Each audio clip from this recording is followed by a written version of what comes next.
નમસ્કાર મિત્રો, સ્વાગત છે આપ સૌનું આપણી આ ચેનલ જીપીએસસી વિથ રોહન પર. અહીં આપણે મહત્વપૂર્ણ કરંટ અફેર તેમજ ડેઇલી ન્યૂઝનું જીપીએસસીના સિલેબસ વાઇઝ એનાલિસિસ કરીએ છીએ. તો આ રીતે તમારે તૈયારીને આગળ વધાવી હોય તો ચેનલ પર જોડાઈ શકો છો. નવા જોનાર વિદ્યાર્થીઓ અથવા મિત્રો 3 થી 4 દિવસ વિડીયો જોવાનો પ્રયત્ન કરજો અને બધાને રિક્વેસ્ટ છે લાસ્ટ સુધી વિડીયો જોજો અને આ રીતે તમે તૈયારી આગળ વધાવશો તો પરીક્ષામાં ક્વેશ્ચન આમાંથી આવવાની શક્યતા વધુ છે, કારણ કે હું ન્યૂઝપેપરની ન્યૂઝમાંથી સિલેબસ કવર કરું છું અને મોટે ભાગે ક્વેશ્ચન આ રીતે જ આવે છે, કારણ કે ઘણાને ખ્યાલ જ હશે જીપીએસસીનો જે સિલેબસ છે ઘણો વાસ્ટ છે, ખૂબ મોટો છે અને એમાંથી ક્વેશ્ચન ક્યાંથી આવે છે તો મોટે ભાગે જે ન્યૂઝપેપરમાં ન્યૂઝ હોય છે એમાંથી જ આવે છે. ઘણા વિદ્યાર્થીઓને ત્યાં ન્યૂઝપેપર ન આવતા હોઈ શકે, ખાસ કરીને છેવાડાના ગામમાં ન્યૂઝપેપરની એટલી સુવિધા ન હોય. જો એ લોકો લેવું હોય તો પણ સવારે કશેકથી પોતે જ લેવા જવું પડે છે, તો એ બધી તકલીફ ઘણાને હોય. તેમને પણ આ ફ્રીમાં વિડીયો પ્રોવાઈડ થશે. તેથી આ રીતે કરંટ અફેર સાથે તમારી પ્રિલિમ્સ તૈયારીને મજબૂત બનાવી ક્લિયર કરવાનો પ્રયત્ન કરજો અને આ રિઝલ્ટ તમને અવશ્ય દેખાશે પરીક્ષામાં. વિશ્વાસ રાખજો, મહેનત કરો અને સફળતા તમારી જ છે. બીજું જોઈએ તો આ જ પીડીએફ એમાં મેં કમ્પ્લીટ રોડમેપ બધો તૈયાર કર્યો હોય છે, જે તમને ટેલિગ્રામ પર મળશે, પરંતુ હમણાં બંધ છે ટેલિગ્રામ. વોટ્સએપ પર તમે મેસેજ કરી શકો છો આ નંબર પર, તેમજ ટેલિગ્રામ શરૂ થશે 22 તારીખ પછી, તો હું તમને જોઈન કરી લઈશ અને આ બધી પીડીએફ પણ ત્યાં આપી દઈશ. 17 તારીખથી પીડીએફ બાકી છે, 17ની અને આજની બાકી રહેશે. એ જ રીતે બીજું જોઈએ તો આ જ મહત્ત્વના કરંટ અફેર તેમજ ન્યૂઝ આપણે આગળ જોવાની છે, તો આગળ વધીએ.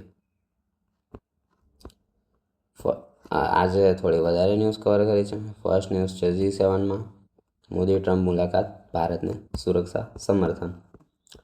સેકન્ડ છે જીએસટી એટી શું છે, જીએસટીનું ટ્રિબ્યુનલ છે એ સમજશું. થર્ડ, ગુજરાતમાં બોમ્બની ધમકીઓ અવારનવાર આવે છે, જે ઇમ્પોર્ટન્ટ નથી આપણા માટે, પરંતુ એમાં છે સાયબર ફ્રોડ અને એના જે ટોપિક સંકળાયેલા છે સાયન્સ ટેક સબ્જેક્ટ સાથે, તે વિશે આપણે ચર્ચા કરીશું. ઈરાન પર ટ્રમ્પનું અનકન્ડિશનલ સરેન્ડર, દબાણ, એથિકલ પોઈન્ટ ઓફ વ્યૂથી થોડો ક્વેશ્ચન જોવાનો પ્રયત્ન કરશું. પક્ષપલટા વિરોધી કાયદો, મેઇન્સને અનુલક્ષીને આ ટોપિક લીધો છે મેં. આ પણ મેઇન્સને અનુલક્ષીને ફરી કોમેડી અને અભિવ્યક્તિની સ્વતંત્રતા, તે ચર્ચામાં છે હાલમાં ખૂબ જ. જાહેર રસ્તા પર પાર્કિંગ ફીનો પ્રસ્તાવ, આ પણ મેઇન્સમાં જ કન્સિડર કર્યો છે, એટલે મેઇન્સની રીતે મેં એ ટોપિક લીધો છે. જસદણ પટારીને જીઆઈ ટેગ મંજૂરી. શિક્ષણ ખર્ચ જીડીપીના 6% સુધી વધારવાની ભલામણ છે. આમાંથી મેં શિક્ષણ ખર્ચની જે એનઈપી નીતિ હતી 2020 એના વિશે લીધું છે. પોઈન્ટ નિમો, પૃથ્વીનું સૌથી દૂરનું સમુદ્રી સ્થાન છે. પ્રોજેક્ટ કુસા શું છે એ સમજવાનું છે અને અન્ય આ વન લાઇનર ન્યૂઝ છે એ પણ આપણે સમજીશું. ફર્સ્ટ જોઈએ G7માં મોદી ટ્રમ્પ મુલાકાત, ભારતને સુરક્ષા સમર્થન. મુલાકાત ક્યાં થઈ છે તો એવિયન, ફ્રાન્સમાં G7 સમિટમાં જ. 16 મહિના બાદ પીએમ મોદી અને અમેરિકાના રાષ્ટ્રપતિ તેની મુલાકાત થઈ છે. બધું ઇમ્પોર્ટન્ટ નથી, પરંતુ ન્યૂઝ જોઈ લઈએ. ટ્રમ્પનું નિવેદન એવું હતું કે ભારત પર હુમલો થશે તો અમેરિકા મદદ માટે ઊભું રહેશે. ભારતીય નાવિકોની સુરક્ષા અને સમુદ્રી માર્ગોની સલામતીનો મુદ્દો પીએમ મોદીએ પણ ઉઠાવ્યો. હાલમાં જ 3 નેવીના ઓફિસરની ડેથ થઈ છે ત્યાં, તો એ ખૂબ જ ગંભીર બાબત કહેવાય. તેમ છતાં મોદી અને ટ્રમ્પની મુલાકાત થઈ છે. ઈરાનનો દાવો છે કે અમેરિકાએ જે કર્યું છે. હાલ એવું કંઈ રેલિવન્ટ ખબર નથી પડી. તો પણ આ રીતે ભારત શાંતિનો પ્રસ્તાવથી જ આગળ વધે છે. ભારત અમેરિકા રક્ષા સહયોગ વધુ મજબૂત કરવાનો સંકેત. G7 2026નું આયોજન ફ્રાન્સના એવિએશન લેબેન્સ ખાતે 15-17 જૂન દરમિયાન થયું. પ્રિલિમમાં ફેક્ટ જોઈએ તો G7 વિશે પૂછાઈ શકે છે. G7 સમિટ શું છે? 7 કન્ટ્રી. કાલે જ મેં ભણાવ્યું હતું. જ્યુસ ગર્લફ્રેન્ડ યાદ રાખી શકો છો. ભારત G7નું સભ્ય નથી પરંતુ આમંત્રિત દેશ તરીકે ભાગ લે છે. એટલે કે ઇન્વાઇટ કન્ટ્રી તરીકે ભારત ત્યાં ભાગ લે છે અને માત્ર વોચર તરીકે ભારત ત્યાં હોય છે. જ્યુસ ગર્લફ્રેન્ડમાં મિત્રો આ રીતના બનશે.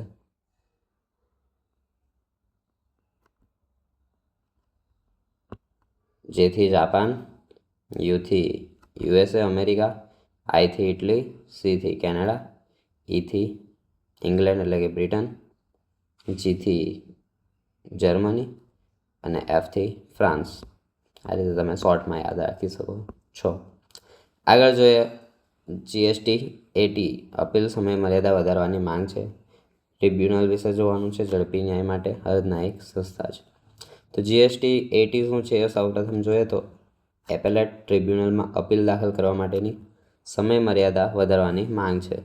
GST પોર્ટલમાં ટેકનિકલ સમસ્યાઓને કારણે વેપારીઓને અપીલ કરવામાં મુશ્કેલી પડે છે. જેથી ગુજરાત ટેક્સ બાર એસોસિએશનને નાણામંત્રી સમક્ષ રજૂઆત કરી છે.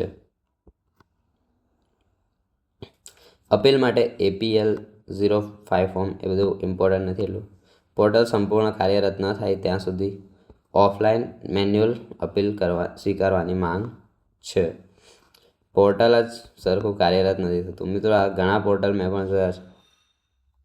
પોર્ટલ શરૂ તો કરી દેવામાં આવે છે પરંતુ શરૂ થતા નથી.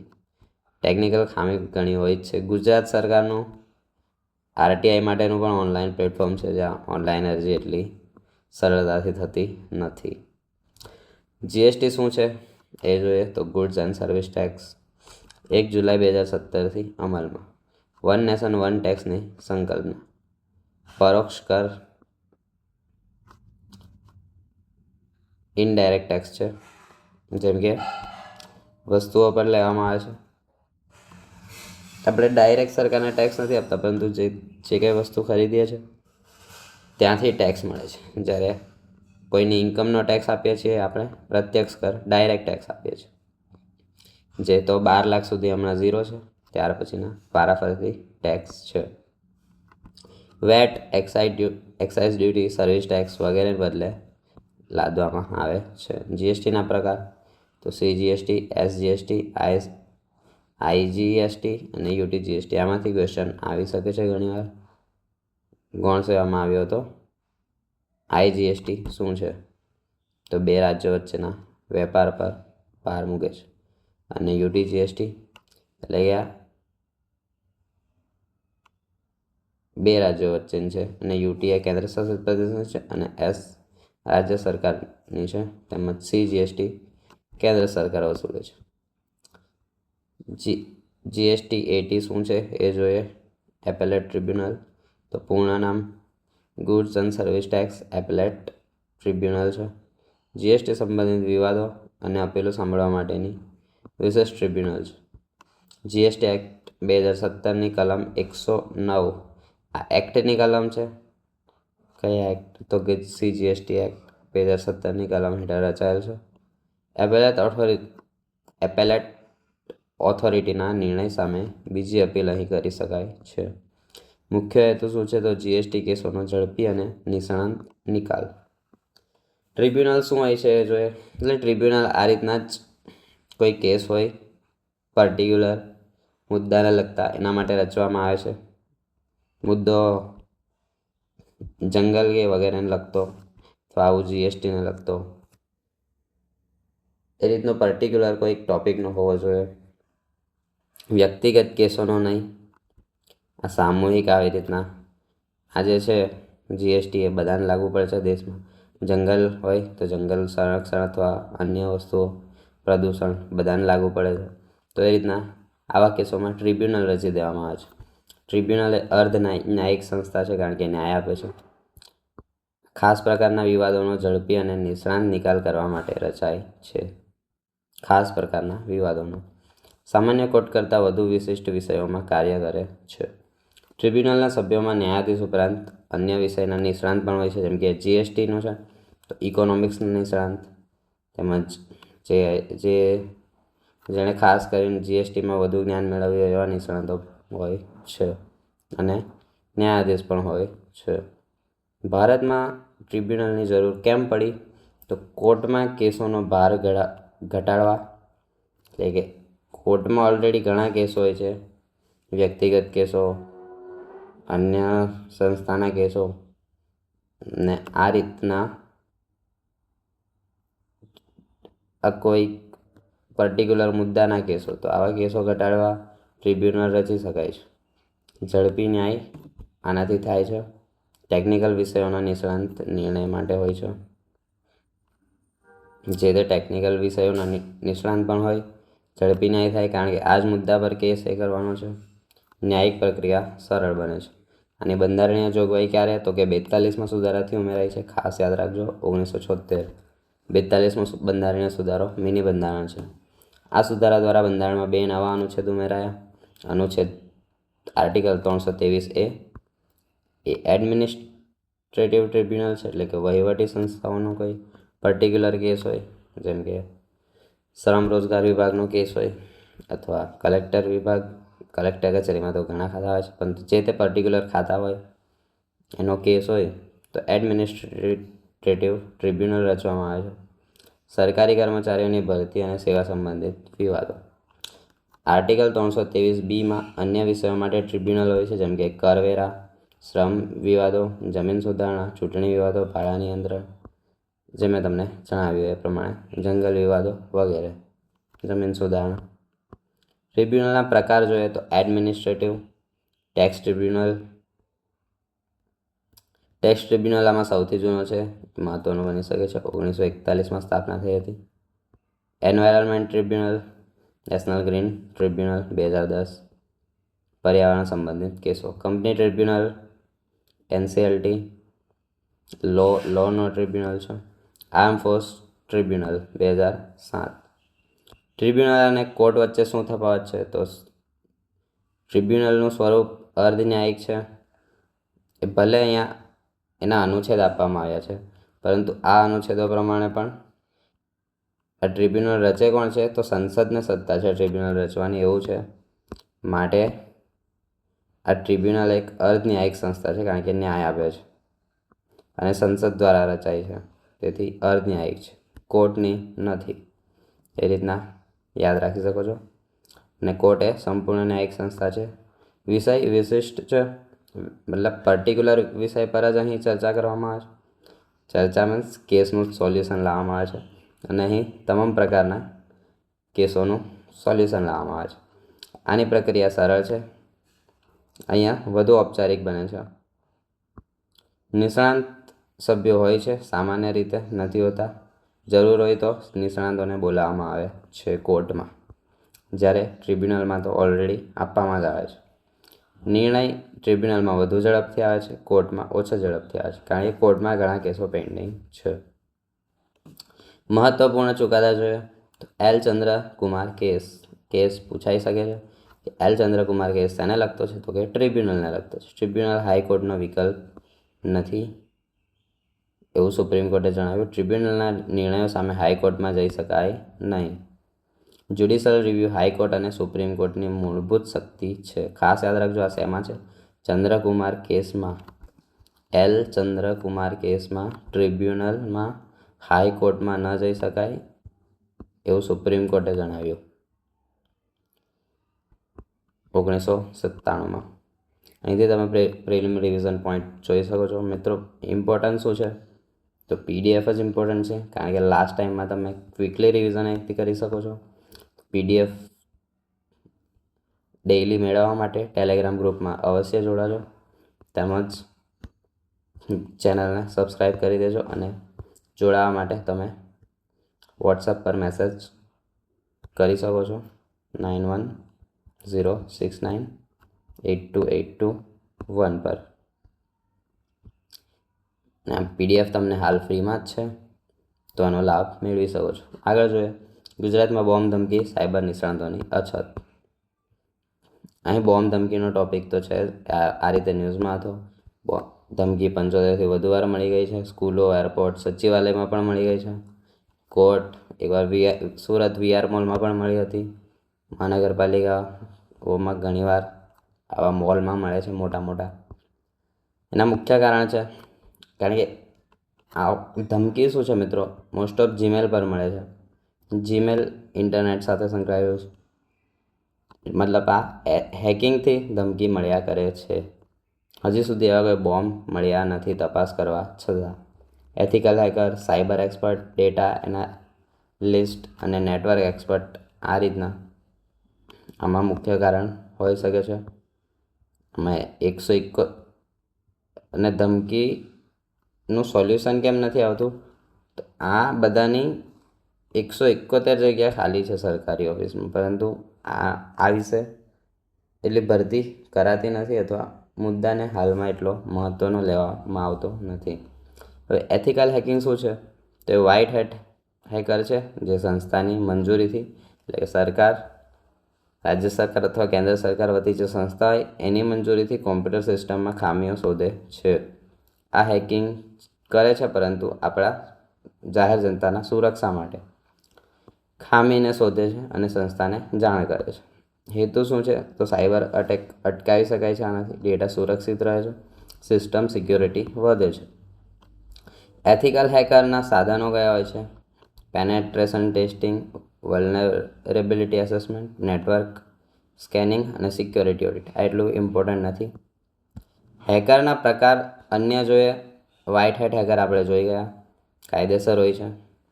બ્લેક હેટ હેકર એ ગુનાહિત હેકર હોય છે, એ ચોરી છુપીથી કામ કરે છે, એ કોઈની સામે આવતો નથી. અને ગ્રે હેટ હેકર પણ ચોરી છુપીથી જ કામ કરે છે પરવાનગી વગર, પરંતુ એ પણ આ રીતની ખામી જ શોધે છે અને જનતાના હિતમાં કામ કરે છે, નુકસાન નથી પહોંચાડતા, પરંતુ આ પણ ગેરકાનૂની ગુનો બને છે, ભલે એણે લોકોનું ભલું ઈચ્છ્યું હોય.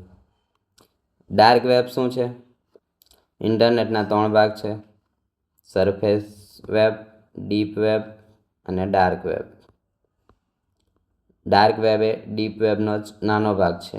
બેંક એકાઉન્ટ, ઈમેલ, સરકારી ડેટાબેઝ, લોગિન વગેરે એક્સેસ ન થાય એ ડીપ વેબમાં છે. એનો જ નાનો ભાગ ડાર્ક વેબ છે. ડાર્ક વેબમાં સામાન્ય રીતે બ્રાઉઝર ખુલતો નથી, એમાં ખાસ બ્રાઉઝર હોય છે, જેમ કે ટોરની ઓળખ છુપાવી શકાય છે. ડાર્ક વેબનો ઉપયોગ શું છે, તો કાયદેસર રીતે પત્રકારો, વિઝલ બ્લોવર્સ અને દમનકારી દેશોના નાગરિકો દ્વારા કાયદેસર રીતે ઉપયોગ થાય તો સુરક્ષિત રહે છે. કારણ કે ડાર્ક વેબ પર અપલોડ કરવામાં આવે, ઘણીવાર શું હોય છે, પત્રકારો કોઈક વિરોધી ન્યૂઝ મૂકે છે તો સરકાર દ્વારા પણ ડિલીટ કરાવી દેવામાં આવે છે. તો ડાર્ક વેબ પરથી આવું હેકિંગ એટલું ઇઝી ન હોય તો પત્રકારોની ન્યૂઝ રહે જ છે, તો કાયદેસર રીતે સારું છે. દમનકારી દેશોમાં નાગરિકોને અવાજ પહોંચી શકે છે. ગેરકાયદેસર રીતે હોય તો સાયબર ક્રાઇમ આમાં વધી શકે છે, માલવાર વેચાણ થઈ શકે છે, ડેટા ચોરી, ફ્રોડ, ગેરકાયદેસર વેપાર થઈ શકે છે. આ રીતે મહત્ત્વના મુદ્દા ક્વિકલી રિવિઝન અહીંથી તમે કરી શકો છો. આગળ જોઈએ, ઈરાન પર ટ્રમ્પનું અનકન્ડિશનલ સરેન્ડર દબાણ. અમેરિકાના રાષ્ટ્રપતિ ડોનાલ્ડ ટ્રમ્પે ઈરાનને અનકન્ડિશનલ સરેન્ડર એટલે કે બિનશરતી આત્મસમર્પણ કરવાની ચેતવણી આપી, વોર્નિંગ આપી દીધી છે. જો ઈરાન ડીલ સ્વીકારશે નહીં તો અમેરિકા દ્વારા સીધી કાર્યવાહી અથવા બોમ્બિંગની શક્યતા દર્શાવી. ઈરાન ઇઝરાયલ સંઘર્ષને કારણે પશ્ચિમ એશિયામાં તણાવ ઘણો વધ્યો છે.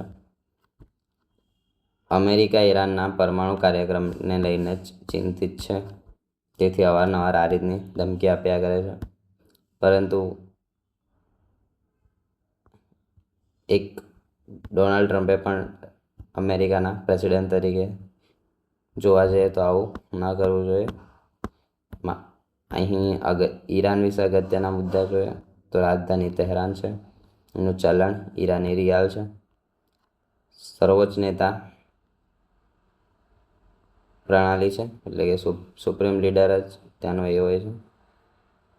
મહત્ત્વની જળસંધિ હોર્મુઝ સ્ટ્રેટ, વિશ્વના મોટા પ્રમાણમાં કાચા તેલનો વેપાર આ માર્ગેથી થાય છે.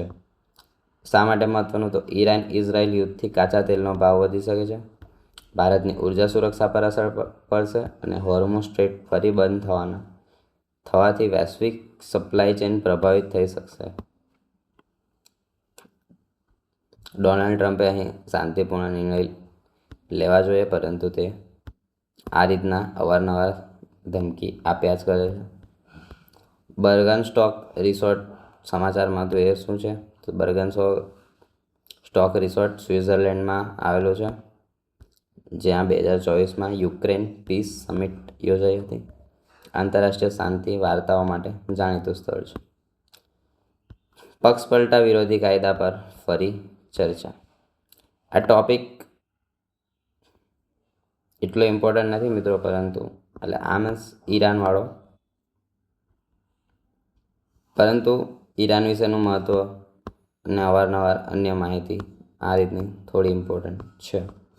પક્ષપલટા વિરોધી કાયદા જોઈએ, આ ઘણો ઇમ્પોર્ટન્ટ ટોપિક બંધારણને લગતો. એના પરથી મેઇન્સનો ક્વેશ્ચન લીધો છે મેં હાલ, અને ત્યારબાદ પક્ષપલટા કાયદા વિશે સમજાવવાનો પ્રયત્ન કર્યો છે, કયા સુધારા દ્વારા દાખલ કરવામાં આવ્યા વગેરે. ભારતમાં પક્ષપલટાની વધતી પ્રવૃત્તિ લોકશાહી અને જનાદેશને કેવી રીતે અસર કરે છે? પક્ષપલટા વિરોધી કાયદાની મર્યાદા અને જરૂરી સુધારાઓ ચર્ચો. જવાબના મુદ્દા જોઈએ. પક્ષપલટા એટલે ચૂંટાયેલા પ્રતિનિધિ દ્વારા ચૂંટણી પછી પક્ષ બદલવો અથવા વિરોધી પક્ષને સમર્થન આપવું. તેને રોકવા માટે 1985માં 52મો બંધારણીય સુધારો દ્વારા 10મી અનુસૂચિ ઉમેરવામાં આવી અને આનો વિરોધ કરાયો કે આ રીતે ગમે તેમ પક્ષ પલટી શકાય નહીં, કારણ કે એની અસર શું થાય? તો જનાદેશનું અપહરણ થાય, કારણ કે મતદાતા પોતાનો મત ચૂંટીને જે તે પક્ષ જોઈને જે તે નેતાને ચૂંટે છે અને એ પક્ષ બદલી કાઢે છે, તો જનતાના આદેશનું તો અહીં છીનવાઈ જાય. પક્ષ બદલવાની મતદાતાની ઈચ્છા અવગણાય. રાજકીય અસ્થિરતા પણ આવે, સરકારો પડવાની અને નવી સરકારો બનવાની શક્યતા વધે છે.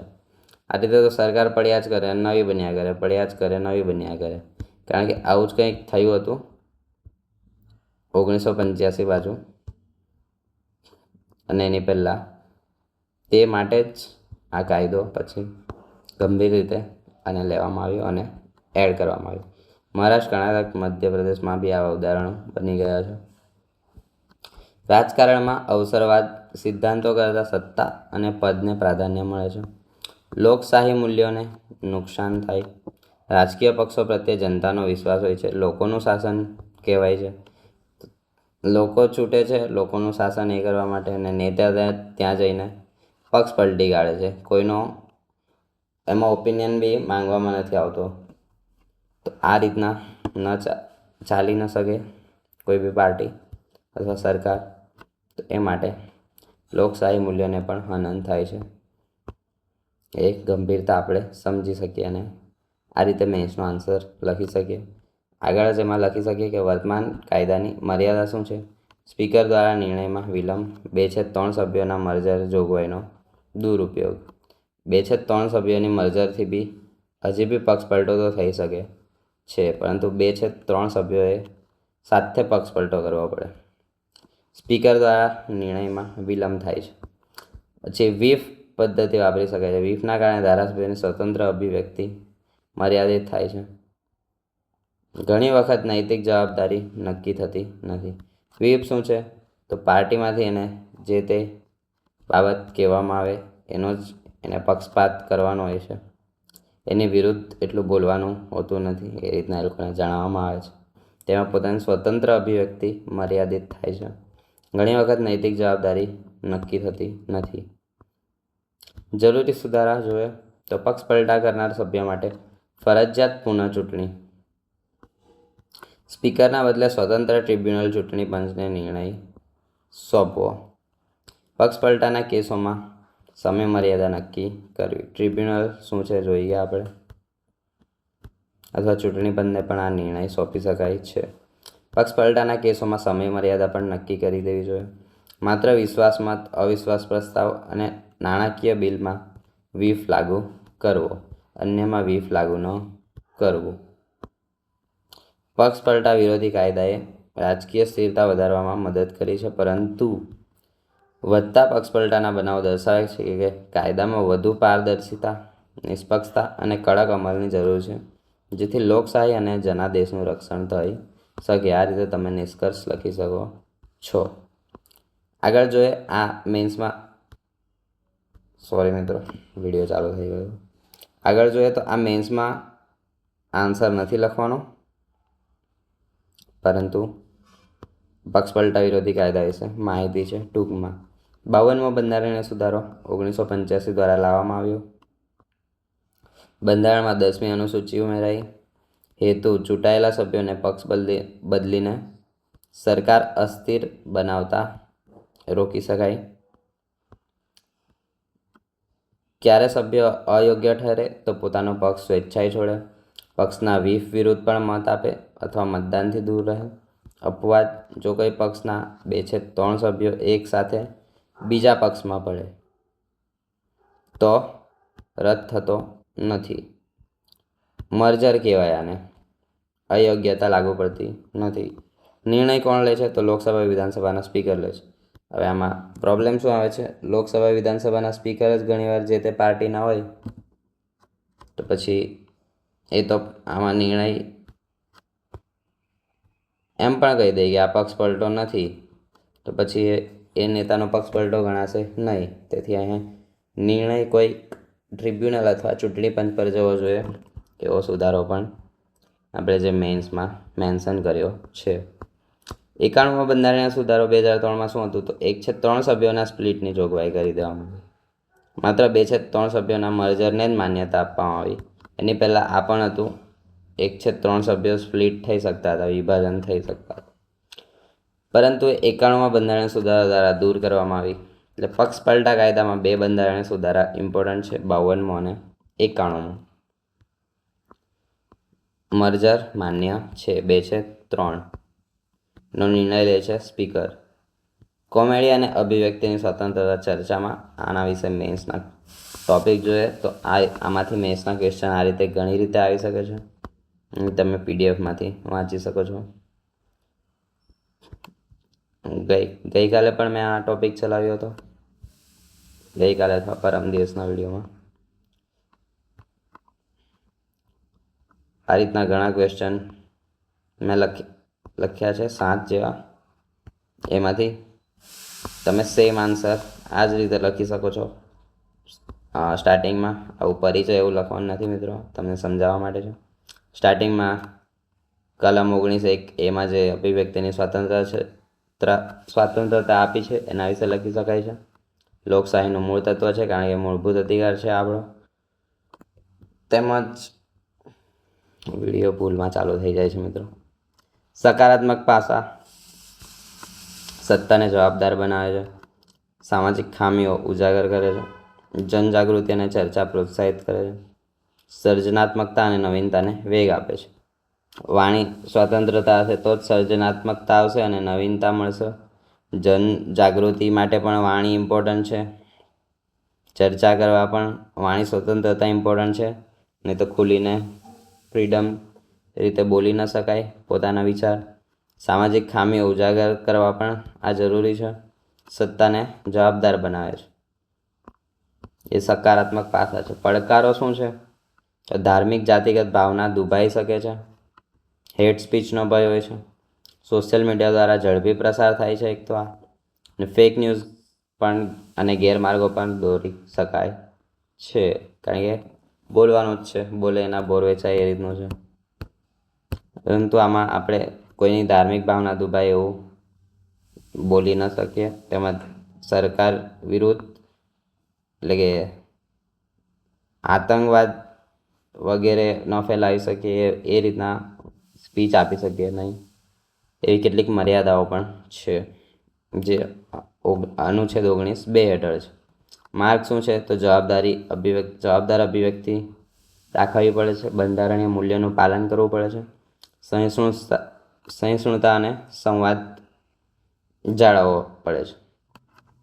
1902 હેઠળના વ્યાજબી પ્રતિબંધોનું સંતુલિત અમલીકરણ કરવું પડે છે.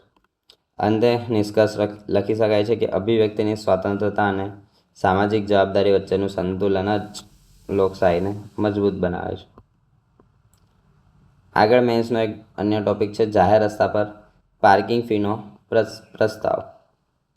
પ્રશ્ન આ રીતનો આવી શકે છે: જાહેર રસ્તા પર ખાનગી વાહનોનું પાર્કિંગ શહેરી શાસન અને નાગરિક અધિકારો માટે પડકારરૂપ બની રહ્યું છે.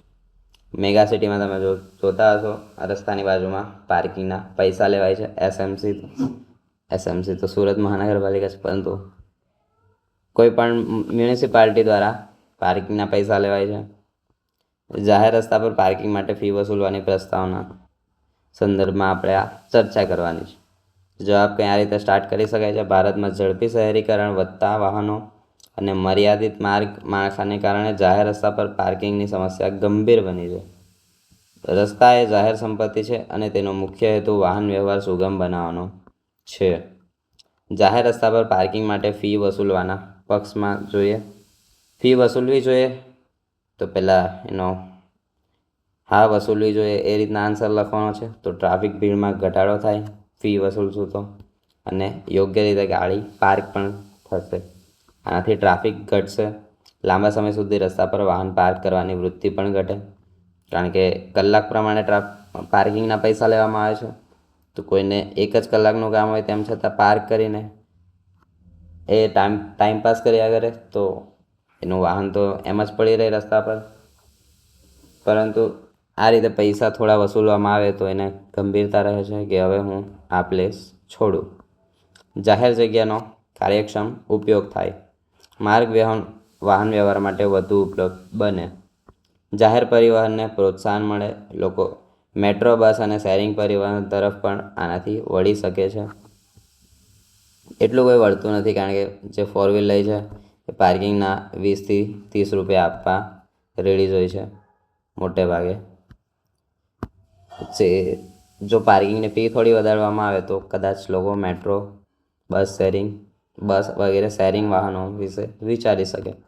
સ્થાનિક સંસ્થાઓને આવક પાર્કિંગ ફીથી નગરપાલિકાને વધારાની આવક પણ મળે છે.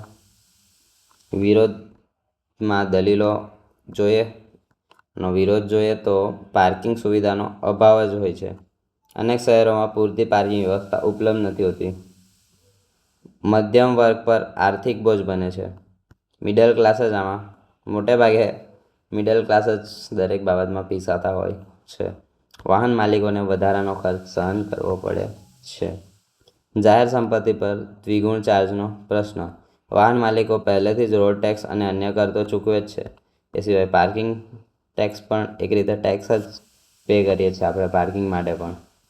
આનો આગળનો માર્ગ શું છે એ વિચારીએ તો બહુમાળી મલ્ટીલેવલ પાર્કિંગ સુવિધાઓ વિકસાવવી, ટ્રાન્ઝિટ ઓરિયન્ટ ડેવલપમેન્ટને પ્રોત્સાહન આપવું, સ્માર્ટ પાર્કિંગ સિસ્ટમ અમલમાં મૂકવી, ભીડવાળા વિસ્તારોમાં ડાયનામિક પાર્કિંગ પ્રાઇઝિંગ અપનાવવી.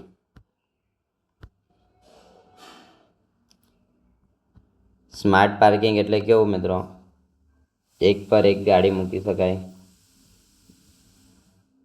આવી સિસ્ટમ ઉધના રેલવે સ્ટેશન પર વિકસાવવાના છે.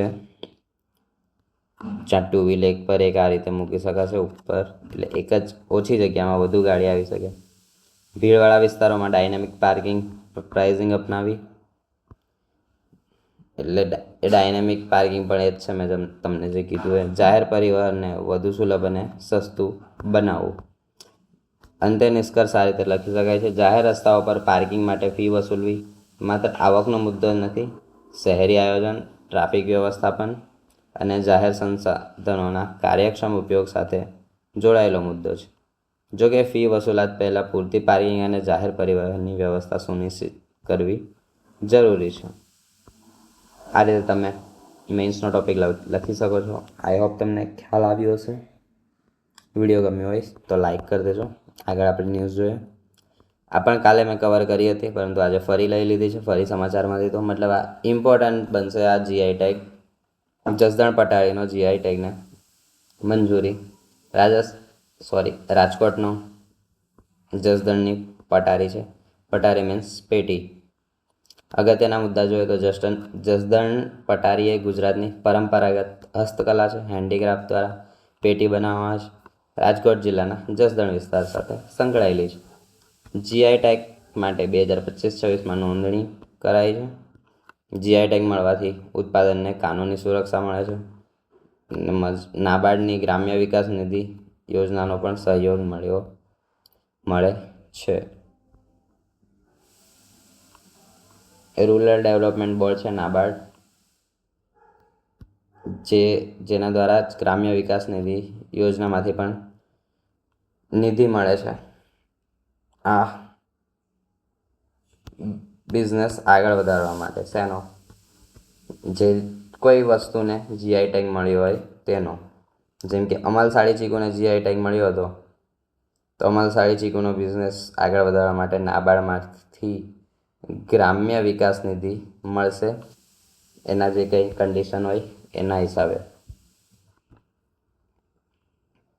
કારણ કે ચીકુને જીઆઈ ટેગ છે, અમલસાડી ચીકુની. જસદણ પટારીની વિશેષતા જોઈએ તો મુખ્યત્વે લાકડું, એલ્યુમિનિયમ ફોઇલ અને પિત્તળ વડે બનાવવામાં આવે છે. પરંપરાગત રીતે કપડાં, દાગીના અને કિંમતી વસ્તુઓ રાખવા માટે ઉપયોગી છે. હાથથી બનાવાતી હોવાથી દરેક પટારી અનોખી હોય છે. પરંપરા અને હાથથી જે વસ્તુ બનાવવામાં આવે મિત્રો, એ દરેક યુનિક હોય છે. મશીનમાં શું હોય છે? કોડિંગ હોય છે. દરેક વસ્તુ એક સરખી બને છે, એમાં નવીનતા એટલી આવતી નથી. અહીં કારીગરો હાથથી બનાવે છે. અલગ અલગ કારીગરના વિચાર પ્રમાણે અલગ અલગ પટારી બની શકે છે. પરંપરા અને આધુનિક ડિઝાઇનનો સમન્વય જોવા મળે છે. આર્થિક મહત્વ જોઈએ તો જસદણમાં 100થી વધુ હેન્ડીક્રાફ્ટ યુનિટ કાર્યરત છે. 7,000થી વધુ લોકોને રોજગારી મળશે. મહિલાઓ અને સ્થાનિક કારીગરોની આવકમાં વધારો થશે. રાજ્ય બહાર તથા વિદેશમાં પણ માંગ વધશે. જીઆઈ ટેગ આ રીતે યાદ રાખી શકો છો. જિયોગ્રાફિકલ ઇન્ડિકેશન છે. WTOના ટ્રિપ્સ એગ્રીમેન્ટ હેઠળ સુરક્ષા પ્રદાન કરવામાં આવી છે. અને ભારતમાં જીઆઈ ટેગ નોંધણી અને સંરક્ષણ માટે કાયદો 1999 છે. પ્રથમ જીઆઈ ટેગ શેને મળ્યો હતો? કોમેન્ટમાં જણાવજો. કાલના વિડીયોમાં કવર કર્યું હતું. નોંધણીની સત્તા ક્યાં છે? તો ચેન્નાઈમાં જિયોગ્રાફિકલ ઇન્ડિકેશન રજિસ્ટ્રી પાસે છે. શિક્ષણ ખર્ચ આગળ નેક્સ્ટ જોઈએ તો શિક્ષણ ખર્ચ જીડીપીના 6% સુધી વધારવાની ભલામણ જે એનઈપીમાં કરવામાં આવી હતી. એનઈપી શું છે એ જોઈએ. નેશનલ એજ્યુકેશન પોલિસી 2020 છે. 2020માં આવી હતી. એ મુજબ શિક્ષણ ખર્ચ જીડીપીના 6% સુધી પહોંચાડવાનો લક્ષ્યાંક હતો. હાલમાં 21-22માં શિક્ષણ ખર્ચ 4.12% જેટલો. આ હાલમાં તો નથી, એ ત્યારનો આંકડો છે. ઉચ્ચ શિક્ષણ માટે 2025-26નું બજેટ પૂરતું નથી તેવી સમિતિની નોંધ છે. હજી સુધીમાં એટલે કે 6 વર્ષ થઈ ગયા, 20થી ગણીએ તો 6% બજેટ કરી દેવાનું હતું શિક્ષણમાં, પરંતુ થયું નથી એવું સમિતિએ જણાવ્યું છે. કારણ કે શિક્ષણની ગુણવત્તા, સંશોધન અને વિદ્યાર્થીની નોંધણી વધારવા વધુ રોકાણ જરૂરી છે. એનઈપી 2020 જોઈએ તો યુનિયન કેબિનેટે જાહેર કરી હતી. ખાસ યાદ રાખજો, યુનિયન કેબિનેટે જાહેર કરી હતી, કોઈ શિક્ષણ મંત્રાલયે જાહેર ન કરી હતી. મંજૂરીનું વર્ષ 2020.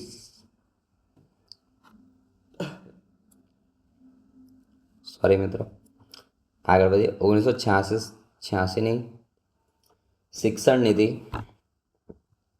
1992 સુધારા સાથે પછીની નવી શિક્ષણ નીતિ છે. એક જ મિનિટ.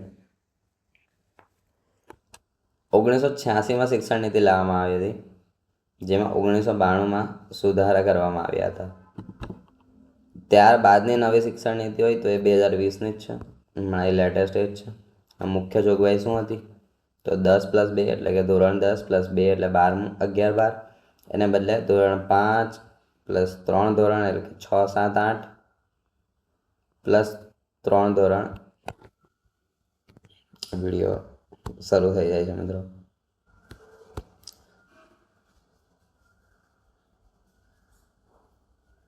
9-10-11 અન્ય +4 એટલે કે 12મું અને કોલેજ આવી. એટલું મને પણ ખ્યાલ નથી, પરંતુ એ જ રીતની કઈ નીતિ છે. મતલબ આ ધોરણને લગતું છે. 5+3+3+4 જે આના બદલે લાવવામાં આવ્યું છે. ફાઉન્ડેશનલ સ્ટેજ 5 વર્ષ જ્યારથી લાગુ કરવામાં આવી ત્યાંથી 5 વર્ષ સુધી ફાઉન્ડેશનલ સ્ટેજ છે. ત્યાર પછીનો આગળનો સ્ટેજ 3 વર્ષ સુધી રહેશે, મિડલ સ્ટેજ 3 વર્ષ સુધી રહેશે અને સેકન્ડરી સ્ટેજ 4 વર્ષ સુધી રહેશે. એટલે કે લાગુ કરવામાં આવ્યું નહીં. શરૂઆતનું શિક્ષણ 5 વર્ષ ફાઉન્ડેશનલ સ્ટેજમાં રહેશે. પછી પ્રિપેરેટરી સ્ટેજ, મિડલ સ્ટેજ અને secondary stage. ECC early childhood care and education પર ભાર મૂકવામાં આવ્યો છે. 3 થી 6 વર્ષના બાળકોને શિક્ષણ વ્યવસ્થામાં સામેલ કરાશે. 3 થી 6 વર્ષમાં 2 વર્ષ એના થઈ જશે, પ્લસ અન્ય 3 વર્ષ 1, 2, 3 એ રીતના 5 વર્ષ થશે. પછી 4, 5, 6 એ રીતના 3 વર્ષ થશે. 7, 8, 9 એ રીતના 3 મે બી હોઈ શકે. એટલો ખ્યાલ નથી, પરંતુ ના, આમાં 5 વર્ષ પહેલાં 3 વર્ષ અને ધોરણ 1+2 એ રીતના હશે. પહેલાં 3 વર્ષ કયા તો આંગણવાડી પ્લસ જે સ્કૂલમાં હજી પહેલાં ધોરણ પહેલાં હજી કંઈક દાખલ કરવામાં આવ્યું છે એ રહેશે. એ રીતના 3 વર્ષ પ્લસ ધોરણ 1-2. ત્યારબાદ પ્રિપેરેટરી સ્ટેજમાં ધોરણ 3, 4, 5 આ 6, 7, 8 અને સેકન્ડરી સ્ટેજમાં 9, 10, 11, 12 એ રીતના રહેશે. 3 થી 6 વર્ષના બાળકોને શિક્ષણ એ તો થઈ ગયું માતૃભાષામાં. ધોરણ 5 અને શક્ય હોય તો ધોરણ 8 સુધી તો માતૃભાષામાં જ શિક્ષણ આપવું જોઈએ. ઘણા પેરેન્ટ્સ હાલમાં આ બાબત સમજતા નથી, પરંતુ માતૃભાષામાં પ્રાઇમરી શિક્ષણ જરૂરી છે. Multidisciplinary education, art, science, commerce વચ્ચેની દિવાલો દૂર થશે. Higher education, multi entry exit system, academic, bank of credit ABC બધી કોલેજોમાં હવે ABC ID થઈ ગયા છે. ડોક્યુમેન્ટ બધા, રિઝલ્ટ બધા એમાં જ રહે છે. વોકેશનલ એજ્યુકેશન, કૌશલ આધારિત શિક્ષણ અને ઇન્ટર્નશિપ. GER ટાર્ગેટ, ઉચ્ચ શિક્ષણમાં ગ્રોસ એનરોલમેન્ટ રેશિયોને 2035 સુધી 50% કરવાનો લક્ષ્યાંક છે. NEP 6% GDP લક્ષ્ય કેમ મહત્વનું છે તો વધુ શાળા અને યુનિવર્સિટી, શિક્ષકોની ભરતી અને તાલીમ, રિસર્ચ એન્ડ ડેવલપમેન્ટને પ્રોત્સાહન, ડિજિટલ અને ગુણવત્તાયુક્ત શિક્ષણ, GER વધારવામાં મદદ. પ્રિલિમ ફેક્ટ્સ અહીંથી તમે જોઈ શકો છો. નેક્સ્ટ જોઈએ તો પોઈન્ટ નિમો, પૃથ્વીનું સૌથી દૂરનું સમુદ્રી સ્થાન છે. પોઈન્ટ નિમો શું છે એવું પૂછી શકે છે તમને. ખૂબ ટૂંકા મુદ્દા જોઈ જઈએ આપણે. પોઈન્ટ નિમો પૃથ્વી પર સમુદ્રનું સૌથી દૂરનું સ્થાન છે. ક્યાં છે? દક્ષિણ પ્રશાંત મહાસાગર એટલે કે સાઉથ પેસિફિક ઓશનમાં. પ્રશાંત મહાસાગર એટલે પેસિફિક ઓશન. નજીકની જમીનથી લગભગ 2600+ કિલોમીટર દૂર છે. સૌથી નજીકના માણસ ઘણીવાર ઇન્ટરનેશનલ સ્પેસ સ્ટેશનના અવકાશયાત્રીઓ હોય છે.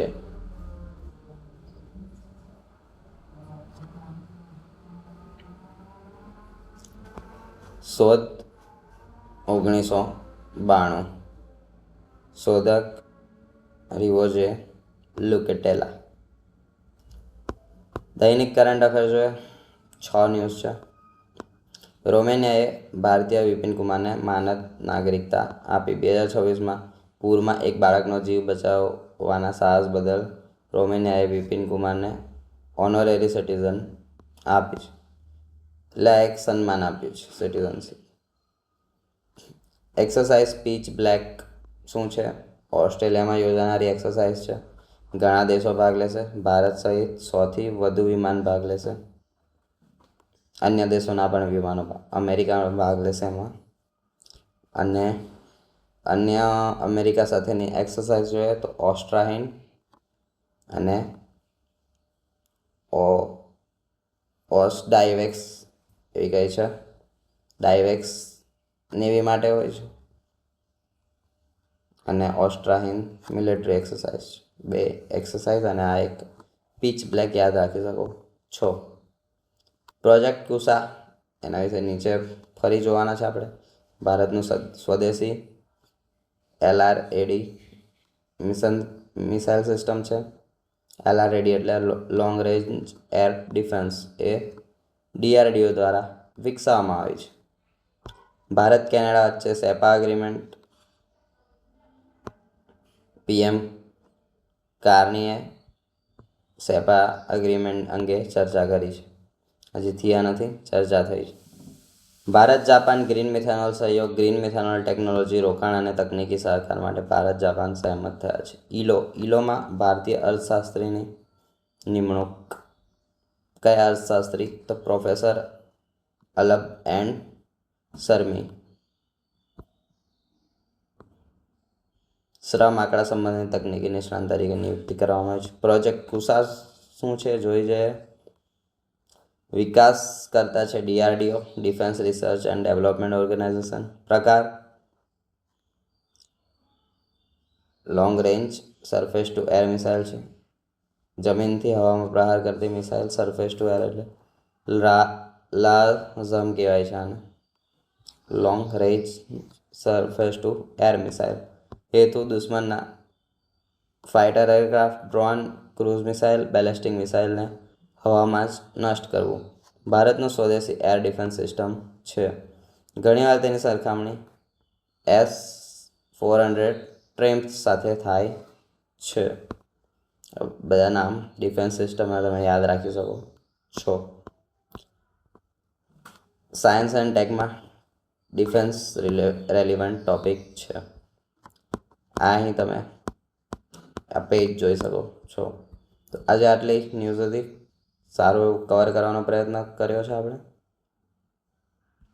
સમય થોડો વધી ગયો છે, પરંતુ મહત્ત્વના હતા તેથી ટોપિક લીધા છે. ઘણા એટલા ન હતા, જેમ કે આ ટોપિક. તેમજ ફર્સ્ટ ટોપિક પણ બહુ ઇમ્પોર્ટન્ટ તો નથી, પરંતુ G7માંથી ઘણીવાર પ્રશ્ન આવે છે એ રીતના લઈ હતી. તો 12 ન્યૂઝમાં 10 ન્યૂઝ તો ઘણી ઇમ્પોર્ટન્ટ છે અને કરંટ અફેરમાં અમુક ટોપિક ઇમ્પોર્ટન્ટ છે, જેમ કે એક્સરસાઇઝ, યુદ્ધ, વાયુસેનાની ભાગીદારી છે. અભ્યાસ કરવામાં આવશે. વિડીયો ગમ્યો હોય તો લાઈક કરી દેજો, ચેનલને સબસ્ક્રાઈબ કરી દેજો. Have a nice day. મળીએ કાલે નવા વિડીયોમાં, ને અન્યને પણ શેર કરજો. Bye bye.